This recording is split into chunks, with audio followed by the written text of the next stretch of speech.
તો બનાસકાંઠાના પાલનપુરના રતનપુર ગામમાં રામેશ્વર મહાદેવ મંદિર પર વીજળી પડવાની ઘટના સામે આવી છે।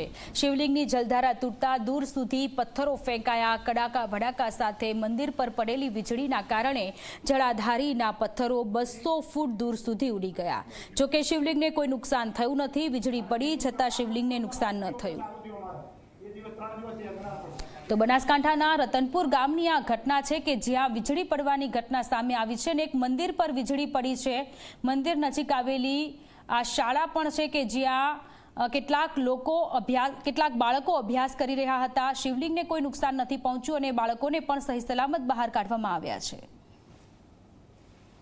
પાલનપુર તાલુકાના રતનપુર ગામે આવેલા રામેશ્વર મહાદેવના મંદિરની અંદર વીજળી પડી છે। આ વીજળી એટલી ભયંકર હતી કે આપ જોઈ રહ્યા છો કે જે મંદિર પરિસરના જે પટાંગણની અંદર જે શિવલિંગ ઉપર જળાભિષેક કરવા માટેની જે પાણીની ડોલ હતી તે ડોલ છે તે ડોલ પણ સંપૂર્ણપણે વાંકી વળી ગઈ છે। તો આજે પટાંગણની અંદર જે માર્બલ હતો તે માર્બલની અંદર પણ ખાડો પડી ગયો છે। મહત્વની વાત એ છે કે જે રીતે વહેલી સવારે આ વીજળી પડીને આ વીજળીના કારણે જે મંદિરની અંદર રહેલા અનેક જે ઉપકરણો છે તે ઉપકરણો પણ ક્ષતિગ્રસ્ત થયા છે।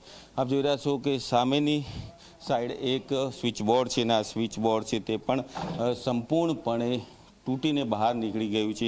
એટલે સમજી શકાય કે વીજળીનો જે પ્રકોપ હતો તે ખૂબ જ ભયંકર હતો।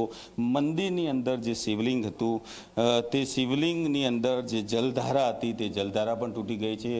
મહત્વની વાત એ છે કે જે રીતે વીજળી પડી જલધારા છે તે તૂટી ગઈ, તેના પથ્થરો છે તે તૂટીને દૂર સુધી ફેંકાયા હતા, પરંતુ શિવલિંગ છે તે સંપૂર્ણપણે સુરક્ષિત છે।